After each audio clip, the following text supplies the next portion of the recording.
Oh my god, you can't see hardly any tracks in front of you. Holding around 60, 65. Today is day 2 of our drive up to the Arctic Ocean. I am with Cody right here. Hey, how's it going, guys?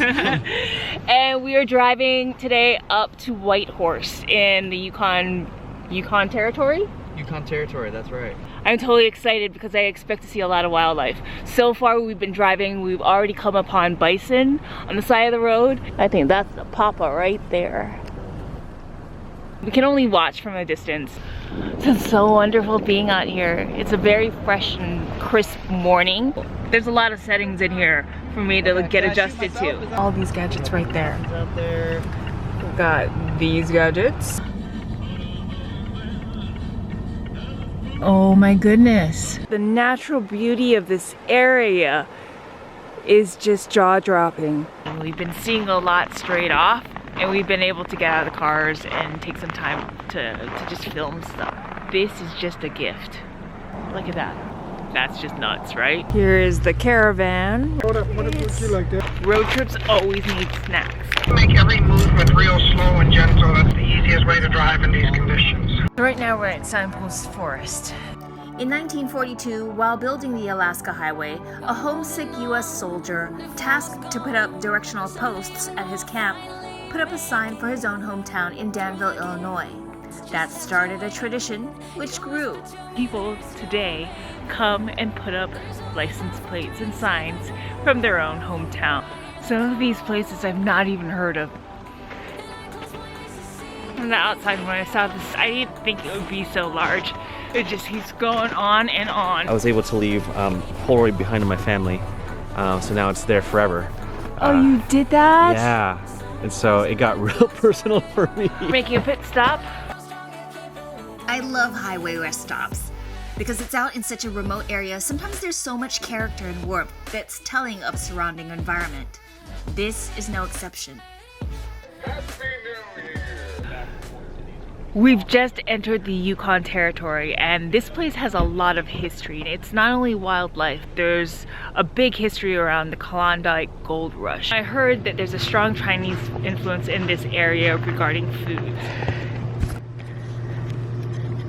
Apparently this afternoon we might encounter a blizzard or a snowstorm. Right? Yeah. I'm with Derek here. We're gonna see some snow. I'm glad I'm in the car with the warm seats. Stay together here a little bit, okay? The speed limit is 100 kilometers per hour. The roads are in great shape.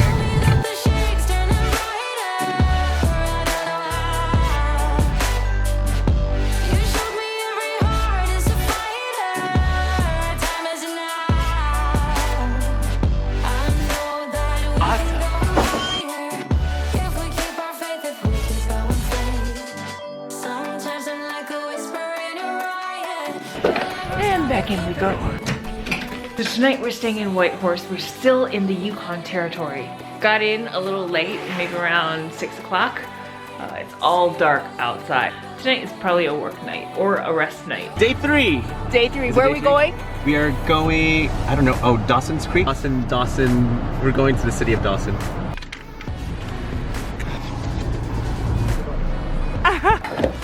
We're off. 6:49. He must have slept in. This is really exciting. Now, when I arrived, I didn't really know how this whole driving arrangement would be. But if you haven't guessed it by now, we're switching off cars and drivers throughout the journey. So that's kind of fun. At breakfast, I overheard my drive partner joking with the guys about my driving skills. This is where my confidence took a dive. But I don't like to give up on myself. So seeing as we had drive experts, I requested winter drive training. I've been a little nervous because I'm from Hawaii. So I'm driving with Patrick, Mazda's drive team specialist. I kind of requested a drive team master. No problem. I've got lots of experience on yours. And I trust that, yeah. Mind blown. Oh my God. Driving down the highway with Patrick made a huge world of difference. In the drive, he was training me how to navigate not only the car, the CX, but also the ice roads or the winter roads. so many things I had never known in driving. The car that I drive at home doesn't have a lot of the settings that these cars have because they're built for winter. And just having someone explain the different settings, like even something as small as like the back windshield wiper, like where that button is. Here we are at Pelly Crossing, and it's the second, I believe the second longest river in the Yukon territory. It's around 11 or 12 o'clock and the sun has finally peaked up over the mountains, and it's created this wonderful hue of just pastel colors. Driving down the Klondike Highway, the trees and the mountains were just lit up with, it was like a soft glow. It was the most beautiful thing I'd seen. I kind of want to film the whole thing. These are automotive journalists. In the wild. In their native environment. Yeah. Is this our lunch? Yes. Okay, round two. So drivers, again, it's Patrick and Christine here. We're going to be holding station until you guys drive around us, so feel free to sneak out and around. So we were driving along the highway, and then the system started giving off a signal that the tire pressure was low. Here we go, quick tire change on the side of the Klondike Highway. First puncture. Either it like rolled over a sharp rock, or maybe like something fell from a truck and we rolled over. Now we have a quick tire change. Nope. It's a really nice new one. Let's hope it doesn't happen next time. Okay, Dempster Highway maybe? Well, that's why we bring all these tires. Yeah. There's a reason, you know, you look at the gas cans on the roof, you look at the tires and you go, do we really need that? I mean, we've just been cruising along, but then something like this happens and that's exactly it. Because to do a tow from here, it's gonna take a long time, like a day, to get the car towed. Oh, and this remote region, right? For sure. Okay, so we'll fire up, but we'll let the group pass us by. Okay. Dawson City is right off the Yukon River in northwest Canada. Home of the Klondike Gold Rush back in 1902, arriving into this cute town is like stepping back into Western frontier days.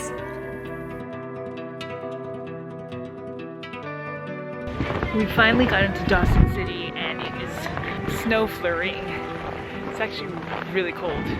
But this is a cute little town from what I'm seeing. And this city is like a really small type of town, more or less. It has an old world charm to it and a very funky little vibe. You know, this town certainly has a sense of humor. You may see mentions of Jack London, author to Call of the Wild and White Fang. His old cabin where he wrote those books is here in Dawson City.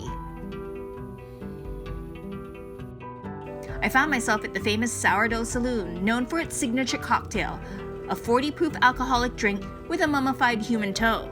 Keep an eye out for my next video where I share that experience. I also decided to try a must-try dish of Canada, poutine. Let's try it. Fries coated with gravy and cheese curds. I don't think I'm supposed to have it with my finger because the barkeep actually gave me a fork and a knife. You could use a little bit more salt. I think it needs more gravy. It is. It's 7:13 in the morning right now. We are in Dawson City. We're driving to Inuvik. There's been a blizzard last night and the conditions of the roads are a little sketchy. So I won't be driving today. I think it's gonna be a little too tough. And today we're driving with Doug. Hey, I am ready.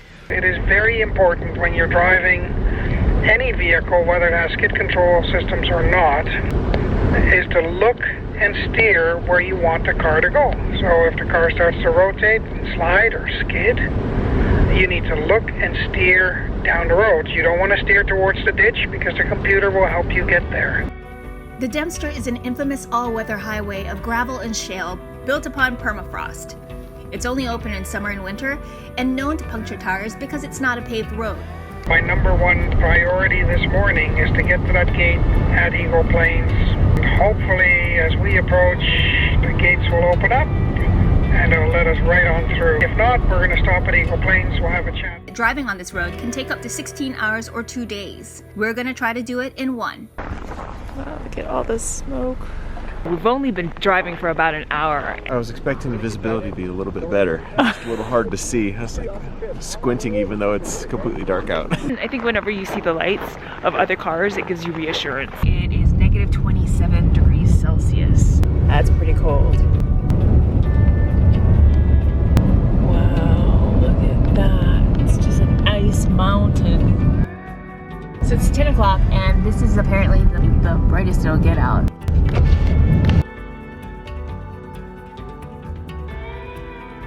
Making a rest stop. Look at this crazy powder. Super soft. How soft is it? It was a little hard. That's deep. I am riding in the CX-9. This baby is holding up. If you ever did this road trip, you kind of just have to be aware that along the way there are rocks and gravel that'll like jump out at you and it'll ding up your windshield. It kind of look like bullet shots. That's a crack right there. So I'd probably never want to take this road trip with my actual car because you literally need to replace your windshield, I think. I think you would want to budget to replace your windshield at the end of the trip. Yeah. And we're 7. Oh my god, you can't see hardly any tracks in front of you. Wow, I would be freaked out by now actually.